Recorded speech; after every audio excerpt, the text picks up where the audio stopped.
Welcome to episode 3. This interview is with a really good friend of mine. He calls himself a very Italian person. Thomas Colombo is a supreme mixologist.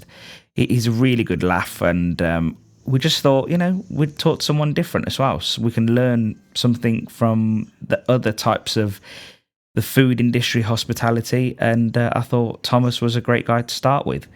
He travels far and wide, mixing up amazing drinks for parties, weddings, corporate events. So be sure to follow him on Instagram and just search for Mambo Mobile Bars. Now for the podcast. Enjoy.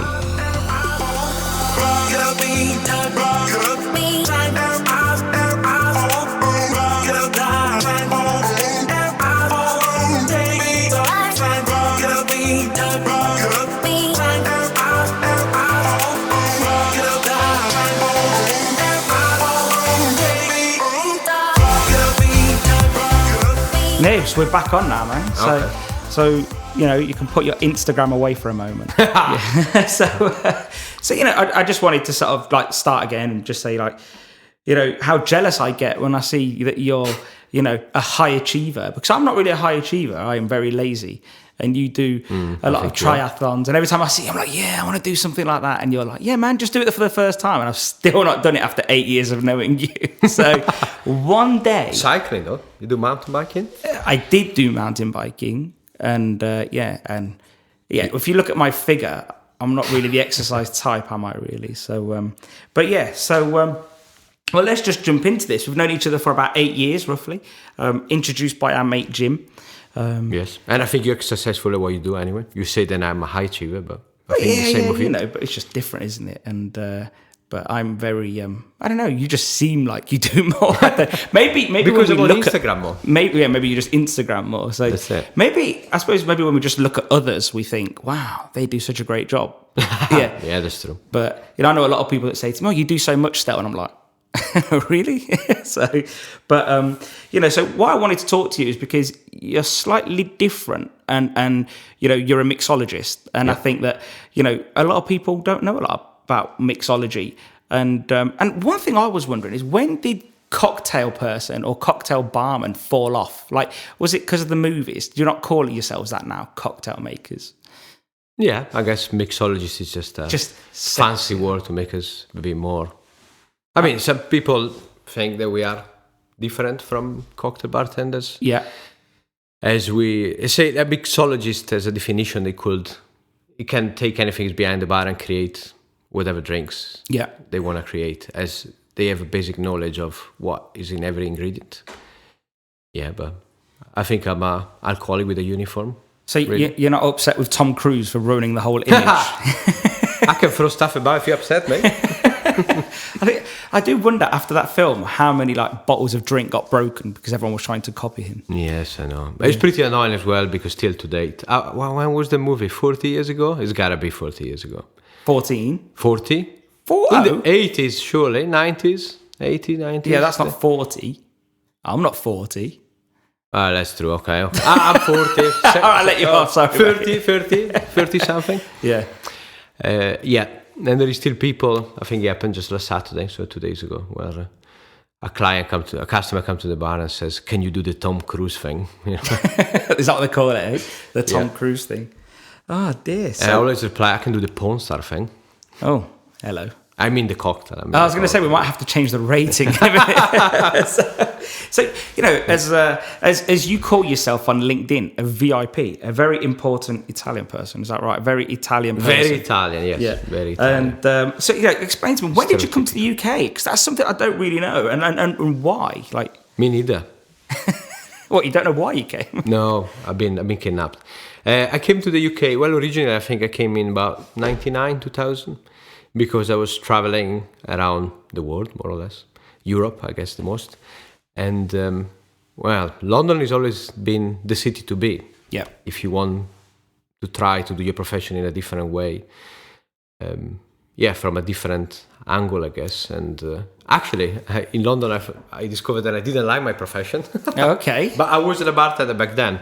I tried to work with food and wine, if you like, more in the restaurant. So a bit more formal, a bit more like a sommelier. Yes. Maybe? Yeah. Yeah. So I went for that direction, And then I understood that wasn't for me either because it was too serious. What was it? Oh, so it was just too serious for you? Yes, because when you serve food, apparently you can laugh or dance around the tables or do jokes. So I understood very quickly that the bartending was my job. Yeah.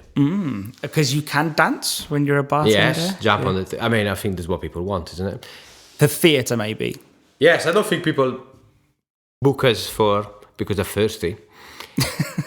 Otherwise, they just go to the tap. I think they want... I always think what we do is entertainment more than just drinks. Drinks is part of it. So, the drinks is one part of a big package. And yes. And there's a lot of theatre, a lot of fun. Yeah. I think if you look at your social media from the outside, I think it does look fun. I think so anyway. I look at it and I think, I don't drink, and I look at that and I think... Oh, don't drink at all? Very rarely. Well, as in I drink non-alcoholic beverages. But I just think it does look fun. It's something you want to be a part of, and it's probably aspirational. It's fun, and I think you probably give off a really good vibe to people. And I hope so. Yeah, maybe the accent helps a little bit. Maybe it's but we all know that you've got a Cockney accent, really. So, some people actually go to events and they think I can pretend for the whole event to have an Italian accent.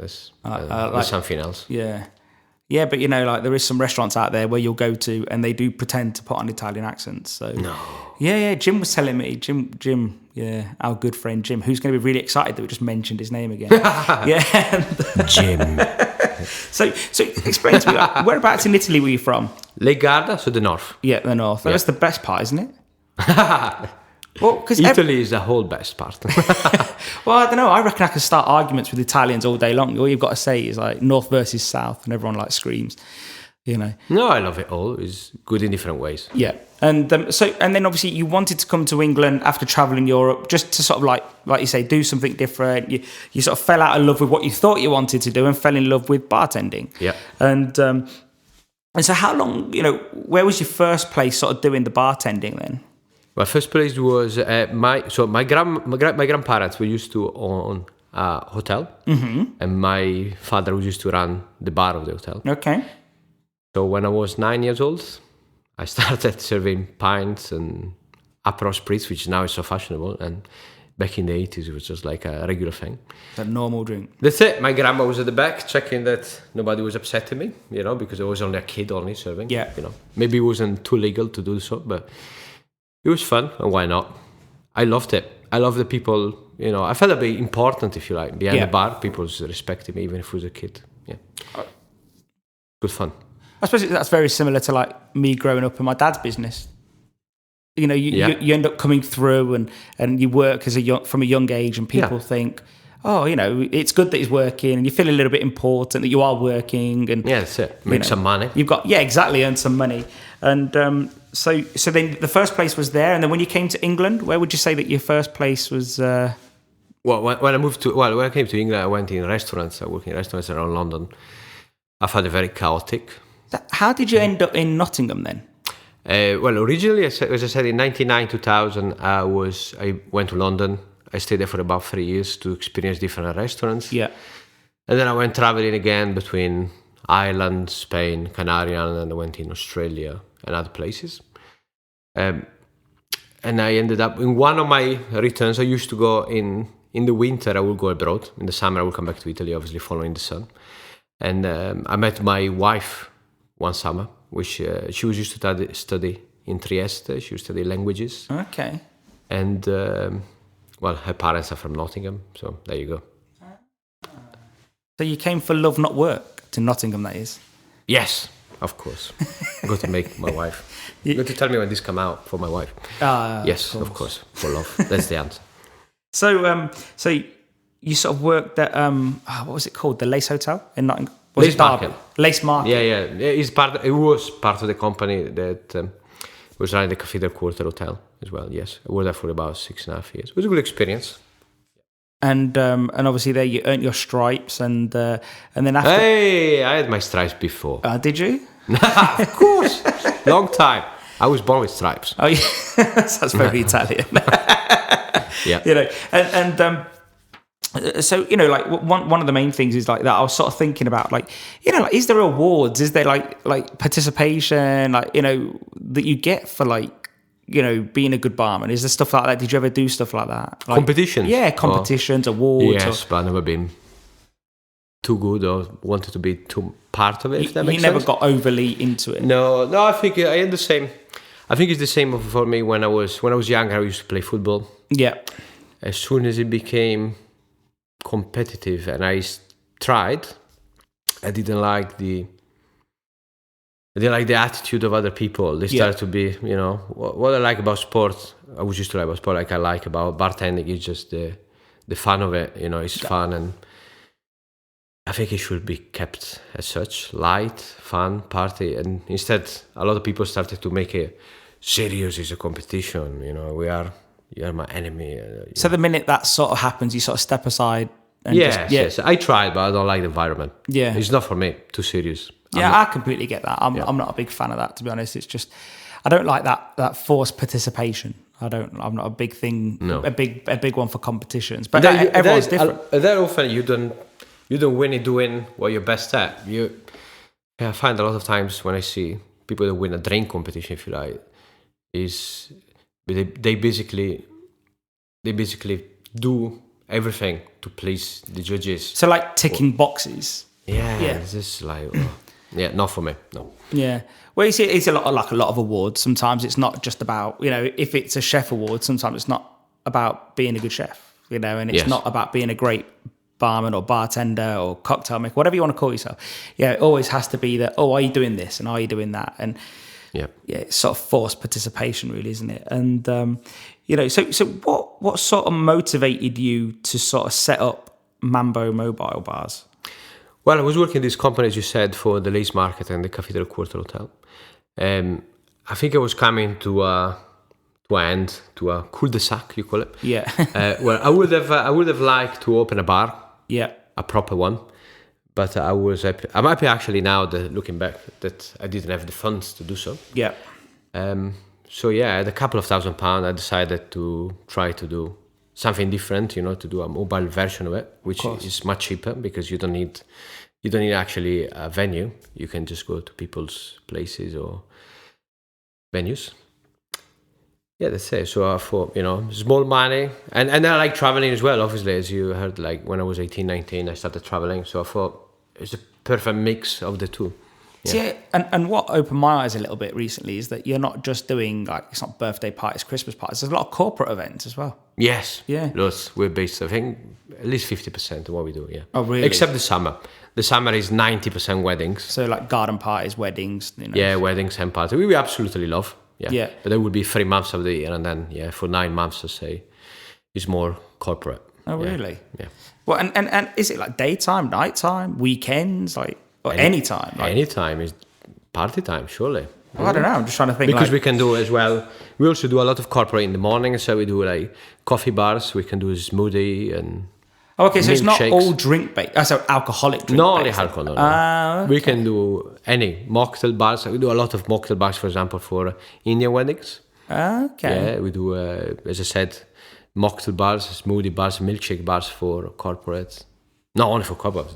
This works for private, but mainly. Yeah. So, Wow. Well, I suppose everything's private. It's just not corporate, is it? Yes. So, yeah. Exactly. And you know, so initially, what was the, you know, like.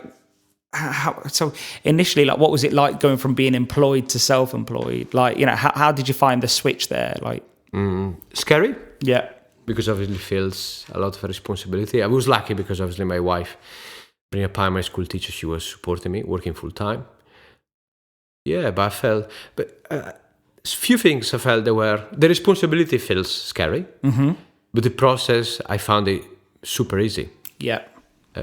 And a lot of times I've been wondering during the process why nobody's told me before that the process is so easy. And then I thought that's probably because I never asked anybody. Yeah, well, it's true, you don't really. Yeah. How difficult, yes. If you don't ask, sometimes nobody just tells you. So it was more mental barriers than physical, really. So yes. More, yeah. And then what advice would you give somebody who is working for somebody else and feels like they can make the leap? What sort of advice would you give them, really? Like, screw it, let's do it. Just go for it. Why not? What? It's not much to lose. Yeah, and of course. I think. I'm really sorry about that because my phone just went off. It was me. Oh, you were calling me from I there. wanted to save you switched off your phone. Yes, of course. That's one way to do it, isn't it? And, so what would you say is your most favourite type of event to mix at? Like, I know it sounds like you're a DJ there, but yeah. What is my favourite type? I don't know. The one with thirsty people? One with thirsty people, so a long queue. Yes, I love when it's ramped, people everywhere, and the music is going. I don't mind if it's... alcohol doesn't have to be involved. It can be fun. Just good people. I can do smoothies and it can be fun. So what are the challenges from mixing at an event? Like, for example, how do you handle money? Like, at an event like that? Well, most part of the events we do, they're prepaid. Yeah. Except weddings. Weddings, usually they involve cash bars. And we use just mobile system. We use a system with the iPad and a mobile card machine. Yeah, it's pretty simple. But we don't do many of that. Most popular choice is prepaid, yeah. So there's no involvement of money, no tills. It's simple. Customer asks, a client come at the bar, ask for a drink, get it made, done. Oh, that's it. Yeah, so that cuts down a lot of the queuing process and the boring that can be for us or for the customer, because often people don't know. They go in a bar, they see a queue, they think the bartender might be slow or something wrong in the process, but very often is the payment. They make I'd imagine the two longest parts of your job is someone thinking about what drink to have and then paying for that drink. And then the middle bit is you just making it. No, making it is the fast one. Yeah, that's the fast bit, yeah. Yes, no, I think payment is, yeah. So are you seeing a lot of so when you do obviously paid, but where people have to pay themselves, do you see like a big sort of like influx of cash or credit card, debit cards? More cash. More cash, okay. Yeah, because when we do events, they are the weddings we do, they are based in a field, usually in a tipi. Yeah. Like the lady that you met earlier on, she for Sami tipi. Good advertising for her. Yes, so it's in a tipi in a field. So we always tell the client. Yeah. We are the future bride and groom. We say, just tell the people that you're inviting that we are in a field. So there will be a card machine, but it's based on a signal, or a 3G, 4G signal, whatever that is. So, that makes sense. At least everyone knows. Cash, that sounds like the mafia. Tell them your people. You are Italian, so sorry. I did get asked to ask you that question, actually. What? And you can guess. Like, Jim texts me earlier and says, make sure you ask him if he knows anyone in the mafia. My 2-year-old daughter. So I think one thing that I see as a potential problem, and this probably is a question that goes back to everything you do anyway. Like, how do you deal with people that have had a bit too much? Do you get what I mean? Like, do you sort of just take them under your wing, ask them to slow down a little bit? No, there's no point. I think there's absolutely no point to trying to reason. Yeah. Because obviously, I don't know if it sounds good the way I describe it, but it's a monster I created. Yeah, true, yeah. So I can't complain too much about it. So usually I do what I call the jug challenge. Okay. Which 99% of them can do it. So I got a 3-liter jug behind the bar. Okay. I fill it with tap water. Yeah. And I tell them, if you can drink this in one go, you can have another drink. Okay. They usually can do it. If you got an absolute beast of a drinker, then they can down 3 liters of water. Well, they can have one more anyway, because it's going to dilute big time. So yeah. That's usually they usually like it because they take it. You can't tell them. You can't say to a client you drank too much, or some get offended. Well, I suppose when they came out to drink, that was the point. Yeah. They came out to drink and have a good time. In their mind, exactly. But I remember when I was a few years ago, just to work for Alitalia, for the Italian airline, and we've done. They've been teaching us how to say no, saying yes. Mm-hmm. I think that's the best way to say no, saying yes. Who says, when someone orders a drink, you say, if you down 3 liters of water, yes. Okay, so I didn't say no. Yeah, you still said yes. Yeah, I still said yes, but they gotta get the job done. Yeah, of course. Yeah, so it's usually fun to see them. A lot of them, obviously, you can imagine because they drank a bit too much, as you said. Yeah, they end up pouring water all over themselves. So they need to go dry off anyway. Part of the fun, yeah. So when I was doing a bit of research, because although I know you, I'll probably take it for granted what you do, to be honest. So I did a little bit of research, and I'm going through Google Images, and I see a photo of you and Ed Sheeran, and I remember someone telling me at the time, but I never really truly understood it. So what was that about? Like, so we got booked for an event in London. I think it was about October. Was it 2015? I think it was 2015, 16. We got booked for an event in London. We're doing the bar. We're mainly serving a lot of cocktails, but mainly everybody wanted espresso martini. Yeah. And there is this a picture of them. Yeah. Sorry, you can say on podcast. And there is this guy that comes at the bar. He's got a baseball hat on. And he's just making these drinks. And I think he looks a bit like Ed Sheeran, but he's not. I don't. Now he's not. Then I want to play cool and be like, I don't listen to Ed Sheeran. I'm not that kind of guy. But I don't do much, or I don't watch much telly. But I've recognized him obviously because you see here and there. Yeah, of course. Or on social media or such. And I didn't know what to do. So I was going to ask him. And after a while, I've seen people talking and such, and I understood it was him. So I was like, I need to go for a selfie.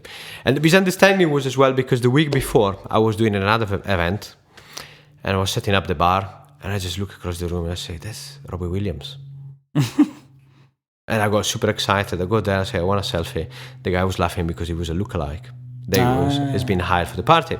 So when I've seen that shit, I thought, what about if this is a lookalike and I'm going to look silly again? But it was him, and there you go. But obviously when they booked us, they don't tell you names. Often for events, we got booked, and there's celebrities or such. But we never get told, obviously, because we will. And even so, you've got to keep it professional, haven't you, really? You can't start jumping up and down like a fan. Yeah, but I'm Italian, I lose it. Come on. I get overexcited like a teenager or something. Yeah. So one thing I don't really get is sugar-free cocktails. Like, what's the point?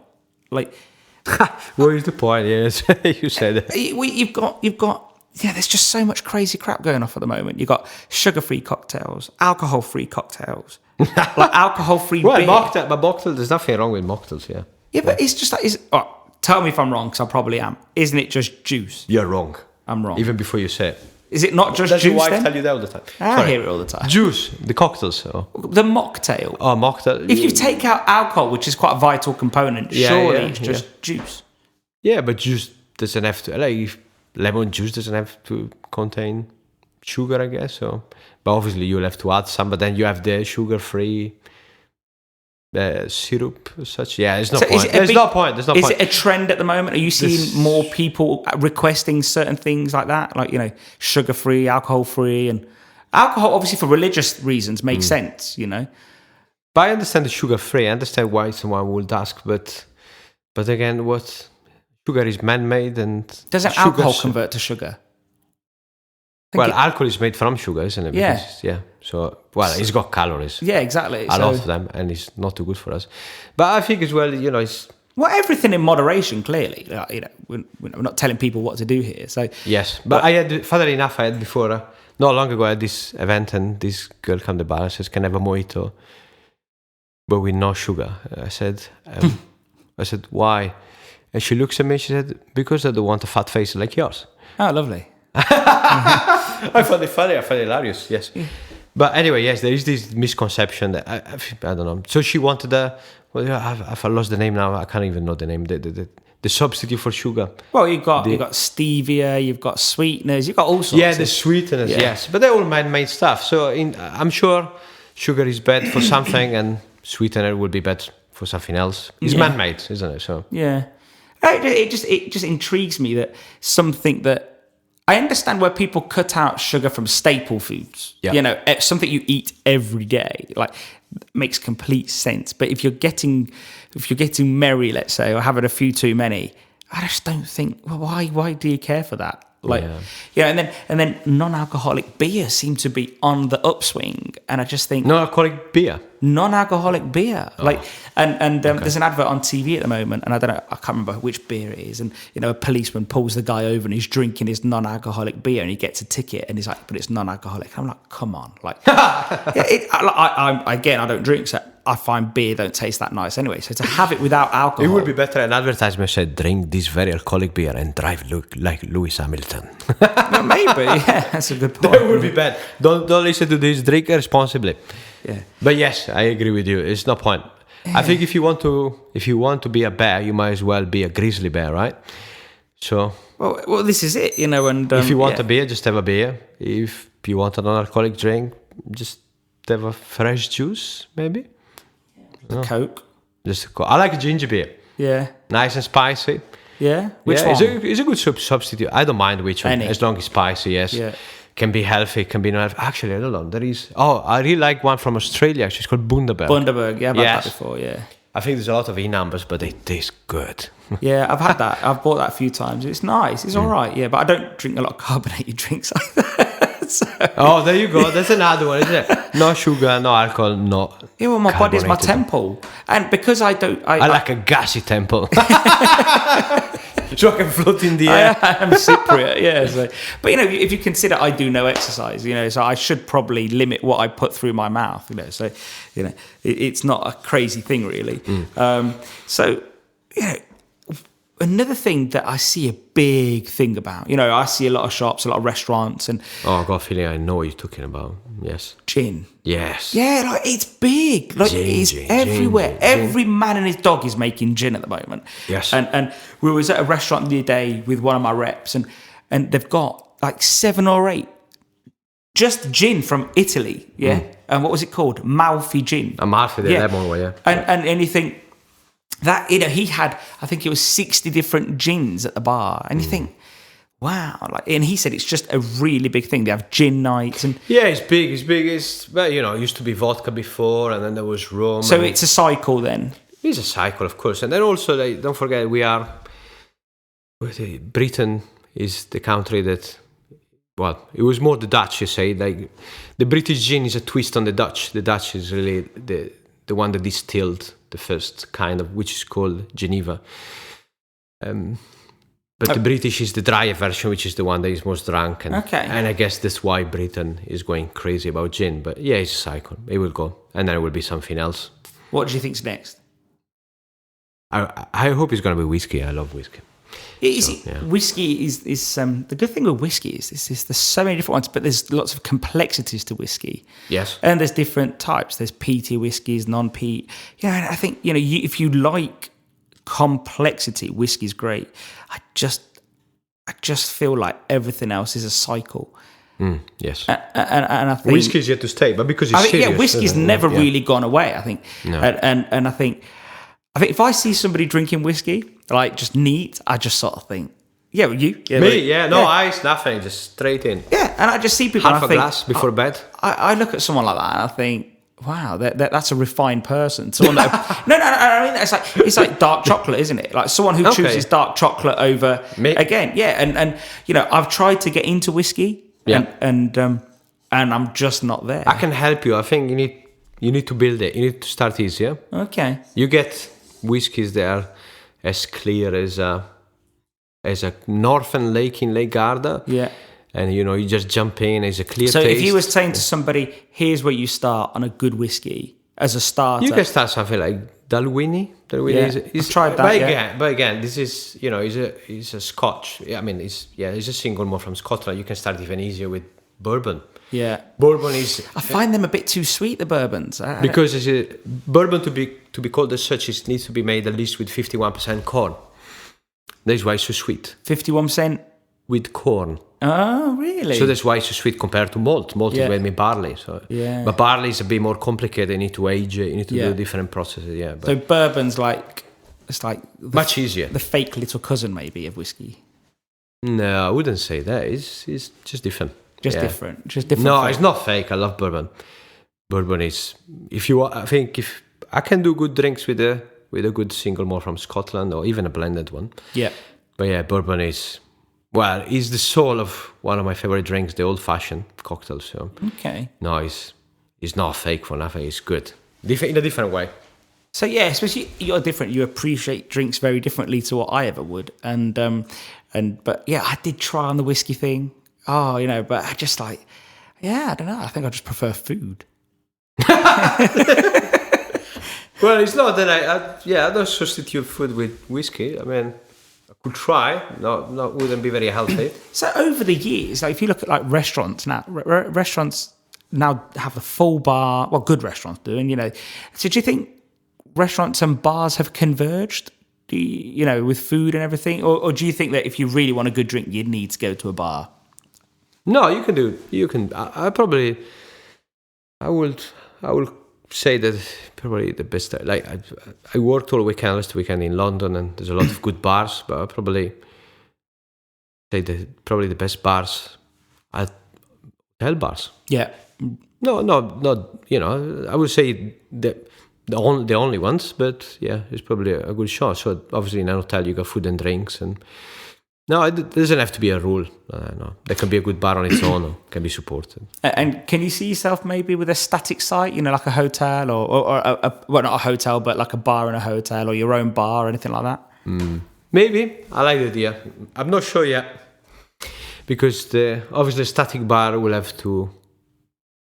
If you got an image, if you create an image and a concept, you'll have to stick to that for a while. And what I like of the mobile version is... Every event we do, last week we done 5 events, and 5 events they were in completely different locations and they look completely different. The themes were completely different.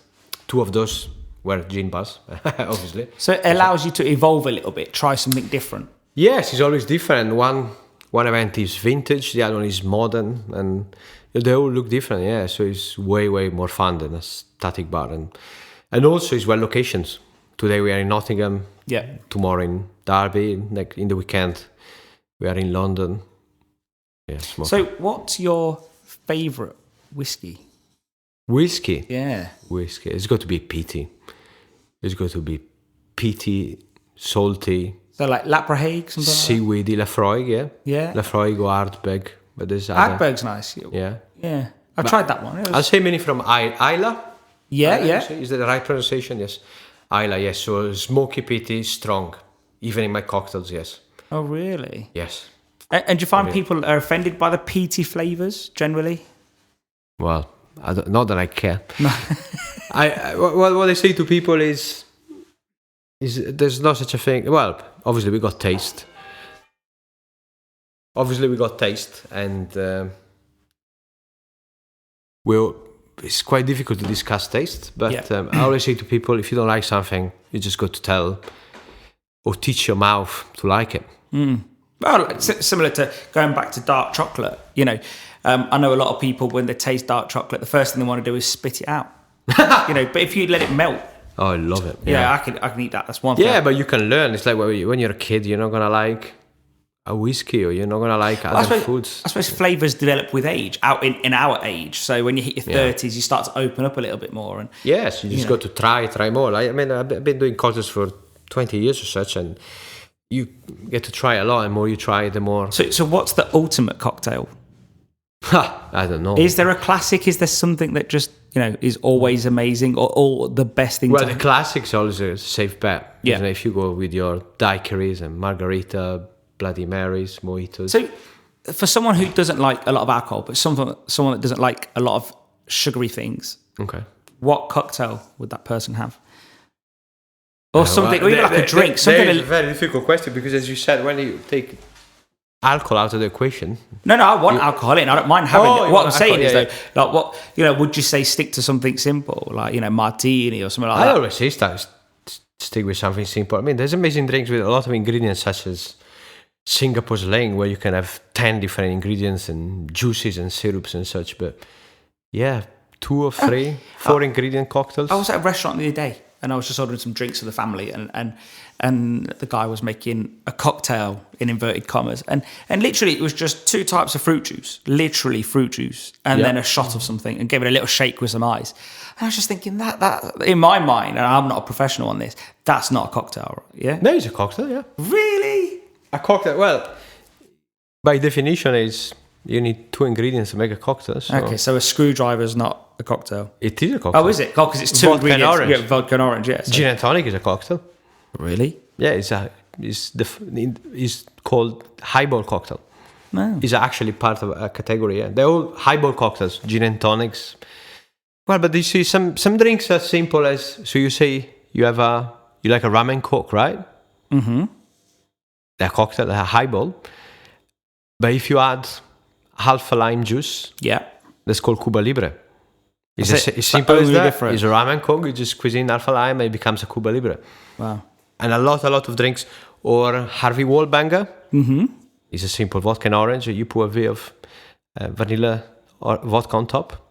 That's it. And that's it. Nothing else. A lot of cocktails are just like that. Where do they get their names from, man? Well, I don't know. The legend says the Harvey Wallbanger. Apparently, it was a surf contest where this guy lost, obviously, the contest, and he was very upset. And he threw the board on the floor. He went to the bar and he asked for a vodka orange. And apparently, more than a bar, it was like a beach kiosk, if you like. Mm-hmm. And the guy made a vodka orange, and he said, "He make it extra strong." And he put vanilla vodka on top, and he downed it, and off it goes. The surfer name was Harvey. Apparently, he was banging his head against the wall because he lost the contest, and that was it. Legends of truth. Who knows? Well, yeah, legends have a way of making it through the truth, don't they? So yes, yeah. And so, do you think, like, like in my mind, they don't cocktails don't really go with food? Or do they? Yeah, I think people tried, yes, but no. I wouldn't, no. No. Sorry, I'm Italian. I love cocktails, but I'm Italian. I gotta have wine. So I was going to say, with food, it's wine, or you can have beer as well. Yeah. But people can say whatever they want. Yes, you can put cocktails. Yes, you can put beer. But wine is the drink for food. And I sort of think that a lot of restaurants doing cocktails at the moment, and well done to them. Like, it's a good way of upping the sales, because you get in or go to the bar, order a cocktail, sit down, have your meal, have some wine. Afterwards, have your dessert, have a cocktail as well. And I think cocktails, to me, again, you're going to tell me I'm probably wrong. Cocktails are like the dessert of the drinks world. Are they not? Like, it's a bit more... Yeah, you can have dry cocktails, such a martini, so it's an aperitif. Yeah. What I find more interesting is using cocktails in the cooking process. Mm-hmm. Okay. So, for example, I can do what do you call it? Like banana bread. Mm-hmm. A banana bread using a dark and stormy cocktail, which is made of dark rum and ginger beer and lime. Mm-hmm. So I can add a bit of this mix in the banana bread. Or I've done before a daiquiri, which is maybe rum and strawberries and such, and I've done a risotto. Or a gin martini cocktail with olives. Yep. And use it to flambe foods. Okay. And you can go on and on. See, at the moment, my brain just wants to scream. Like, I don't know, I don't know, or whiskey and haggis. I've done that before. Yeah, okay, I flambe in a pan. Yeah. See, that doesn't sound difficult, and that to the simple-minded person like me, like, it's just like, that works. Like, because it can be eaten together, i.e. separately as well. So to mix it together, I don't see an issue. But but I get it. Look, everyone's got to, you've got to go out there and do something different to draw customers through. And if it works, it works. So there's no reason why not. Yeah. And hey, you add alcohol to dessert, so there's no reason why you can't cook with them. So you wouldn't taste it. It will just add a bit of extra to the flavors and the deepness of the flavors. Yes, but yes, you wouldn't taste alcohol as you would do in some puddings and desserts. Yeah. Do you see alcoholic ice creams being a thing, or no? Why would you do that? Yeah. No, I think I tried before to do. When you start to use alcohol in solid forms such as ice creams and jelly, you just taste it. Just the taste is no good. Yeah, it's bitter. It becomes bitter in the 2000s and obviously late night. It's probably always been a thing, and it always makes a circle. But it's like the jelly shots. Yeah, no. And I don't get it. They just taste like really alcoholic. Like Yeah. It's not the only way to take it.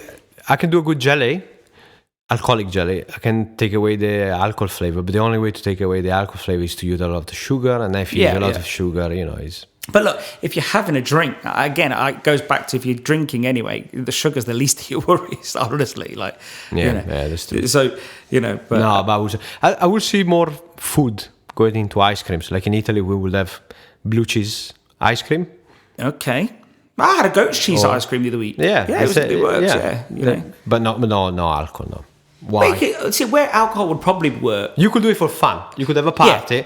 You do an alcoholic ice cream party. Imagine like a lemon sorbet with limoncello in it. Yep. It works there, I'm guessing, because everything seems the same, But I think you're right. Anything above that is just a bit over the top, Yes, I wouldn't. Yeah, I wouldn't.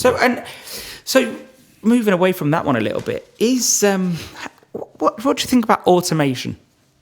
You know, like ready cocktails or machines that can make cocktails. Why not? We live in a world of different realities. I think if you just look at our reality and you think, would I like that? Well, it's a bit small-minded. I think we need to think about the planet, like how many different realities of people are out there. I probably think there's a lot of machines that will make better cocktails than humans. So why just not as funny or happy, or you lose the theatre. You love. Well, yes, you lose the theatre, but again, I'm sure not the whole world of bars will become automatic. It would be fun to go to a bar once there was just a robot making it. I don't see why not. Just like a little bit of fun, maybe. Yes, why not? There's different realities, the different, I wouldn't, if I go in a bar in Japan, maybe I expect something like that. They're crazy about technologies and such. Yeah, of course. Maybe I wouldn't expect an automated bar. Maybe customers' expectations are lower as well. No, gosh, I don't think so. No, I think they're high on service. Yeah, very good. Yeah, just different realities. Yeah, so why not? Yes. So, lately, I don't know if you've seen the news. I'm sure you have. There's a lot of talk about allergens. Yes. And it's recently come out that obviously two girls one's been extremely hurt, and one girl's been passed away because of pret-a-manger, and how your daughter's got allergies, and how important do you think it is, like, as a parent and from the business side, like, to make sure that allergens could be displayed better? What would you do, for example? Well, what we do, we display on our menus, we just say if anybody's got any allergy concern to let us know. Yeah.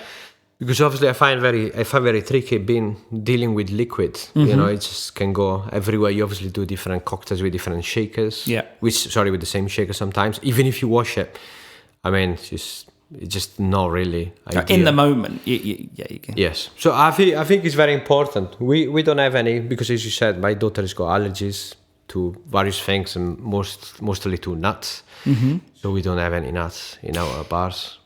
That's good. So, like, do you think that retailers could do better on this one? Displaying maybe a bit more? Yes, absolutely. And I think a lot of businesses, like my wife has been fighting, if you like, my daughter's primary school, the use of nuts. So it's a completely gone nut-free school. I think we were talking with the specialist from the QMC, and he was saying that they're thinking that all the primary schools as such, soon will be nut-free. And I think a lot of bars and restaurants and such, I'm not saying they shouldn't have it in food, but I don't think in this day and age we need a big bowl of peanuts on top of the bar. Well, especially when it's such a dangerous allergen. Like, it's not like other, if it's going to give you an anaphylactic shock or whatever,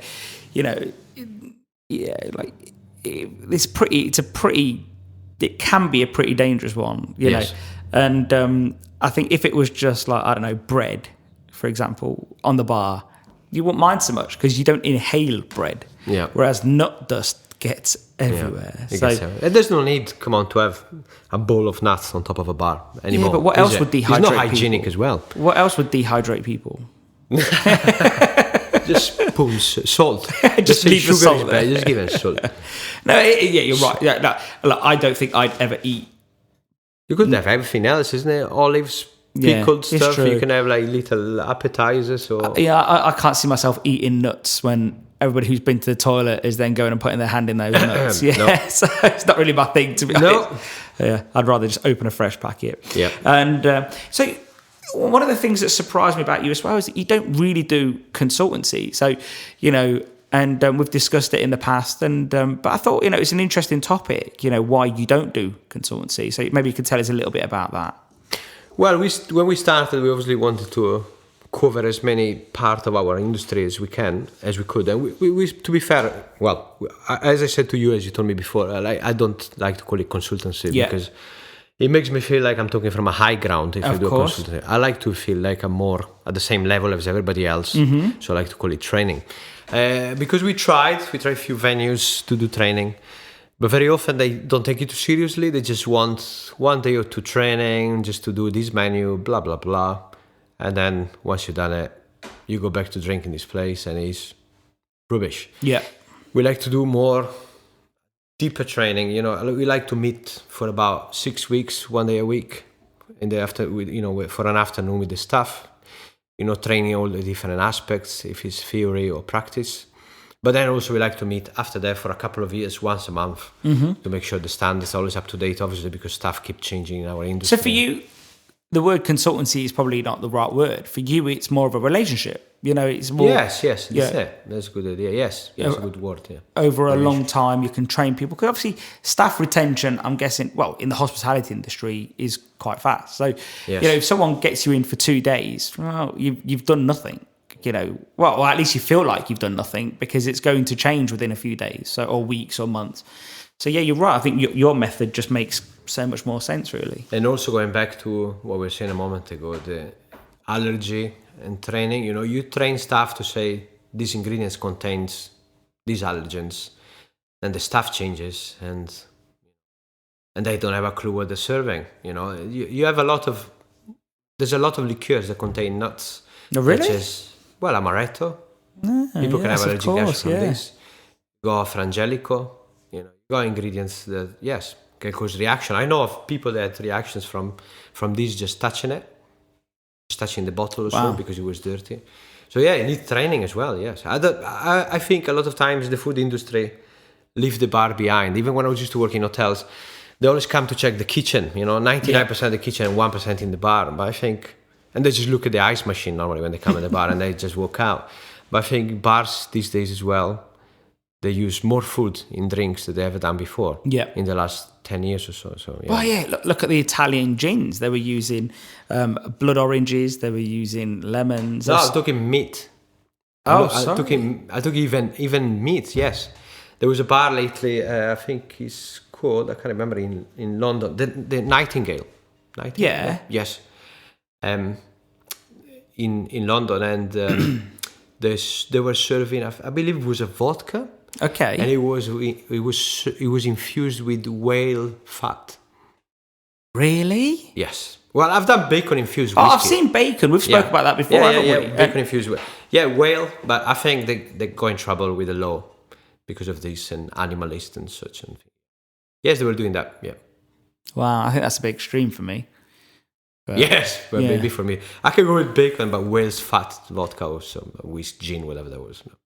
Yeah. No thanks. Bacon is good. Yeah, the bacon I can see working. Yep. And I love bacon. If I tell you bacon, maple syrup, and whiskey.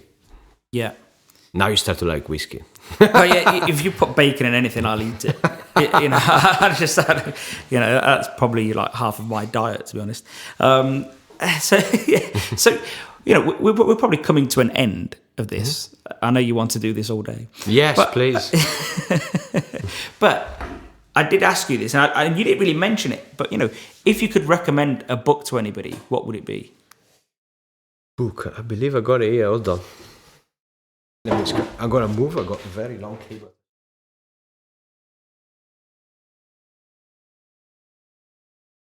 There you go. Got it here. Okay. Sorry, I don't know if that was heard very well. So what's this? This was the book. This is the book. I got it at the bar show a few years ago. I believe it was 2006. Okay. In London. It's The Craft of the Cocktail. Okay. By Dale Degroff. American, obviously. Cocktail is good to say is American. I believe, now, if someone will correct me, please get in touch with Stelio, not with me. He's the boss. But I believe that cocktail is the first time in history that they can say this is American. Okay. It's the first ever American invention that they say we are the first to do it. Nobody else in the world. Yes, apparently. Anyway, and Dale Degroff is the godfather. Mm-hmm. As you can see here, I'll show you this. I'm gonna show off now. I got nothing else than a signed copy. Oh, really? But yes, man. What, you signed it for him? I wish I did. Yeah, I got a signed copy. And it's a very good book. There's a lot of classics. Mm-hmm. There's not too many moderns. They're very well explained. Could anybody use that? Anybody that's got a restaurant? Yeah. Yes. All the recipes. Often when you get books, they don't explain some basics. This one will explain some basics that you need to know before. They just say lemon juice. And then they don't tell you. They say a shot. 2 shots, 3 shots. Whereas this starts at the complete basics. Yeah, this one gives you some basic, not too much, but enough. But then he explains as well the measures are in, they say, for example, 20 milliliters or 20 ml or such. Yeah. It doesn't say one shot. It's not generic. Yeah. It's very specific, but I find it quite simple and they got all the good basics. So anybody that's going to have a restaurant that does cocktails needs to be buying that book, really. Yes. It's got little stories as well. It makes some cocktails or some... But it makes it interesting if there's a story behind something. Yes. The story what makes it. Yes. Because otherwise it's just... And especially if you're menu planning, really, so... You need a story behind the drink, don't you, really? Yeah. Well, especially that story you told me earlier about the wall banger. It's probably not even true, but not that you lied, I mean. But I mean, but it's a story that makes people buy into that drink, isn't it? And me lying, I'm Italian, I would never lie. Ask my wife. So, who would you say has been the biggest inspiration to you? The biggest inspiration, I think my teacher, the guy that has been teaching me. I did a cocktail course in Milan for 1 year. Yes, and I think he opened my mind because when I started to do cocktails, when I started to cocktail, I didn't have much training. Yeah, I did catering school and then I went to cocktail school in Milan, and I learned all the basics. By all the basics, I mean how all the spirits are done, how the whole process of distillation, how beer and wine, everything. So I think before you start to play and have a lot of fun, you need to know all the basics. Of course. It's a bit like everything, isn't it? Music And then when I learned all the basics, and I was using these very strict rules, like to say, if you learn classic music, and you play the piano and you play classically, right? But then someone comes around and say, yes, okay, you can play like this, but if you want, you can go absolutely mad with it. You can use the rules, because it's important to know how the rules, everything works. Of course. But then you can play with it. So I started to do things that I never done before, such as, it may sound simple in everybody's mind, obviously, but usually the first rule of mixology is you don't mix two spirits together. Ah, really? It sounds crazy to everybody because you say, well, a cocktail is mixing, so you put everything. Yes, you put everything, you put a lot of things. But just one alcoholic drink. For example, the Singapore slang, 10 plus ingredients, but there is one spirit, which is gin. And then you can have cherry brandy, but it's a liqueur again. Okay. And then you have triple sec, which is an orange liqueur, and have many other things, but it's one spirit. Yes, so when he came into play, Carmine, and he told me how to break all the rules, and I think, yes, that's when I started to have fun, and I looked up to him, and so it was good. Yeah, you don't seem like somebody who follows the rules. No. Are you a little rebel? Well, within limits. Within the legal guidelines, yes, of course. Yes, of course. Especially the taxman is listening. Yeah, of course. Yes, of course. Well, you are Italian, so I'll let you off, a little bit on tax. Thank you. Hashtag Brexit. No. Well, I think now that's a good time to go off. I finished. Yes. So ciao. So where can, if people wanted to follow you online, where would they go? Well, behind me, if you follow me. Yeah. Follow me online, Instagram. Yep. At Mambo Mobile Bars, as simple as that. Or Facebook, but Facebook you just see is a mirror of what's on Instagram. Yes. And Twitter? Is another mirror, I'm afraid. I'm a bit boring. Instagram. If they want to keep up with the fresh content, Instagram's the place. Yes. Yeah. I find it like ladies just one, but proper. Well, look, man, I just want to say thanks for having me here today. I love your office.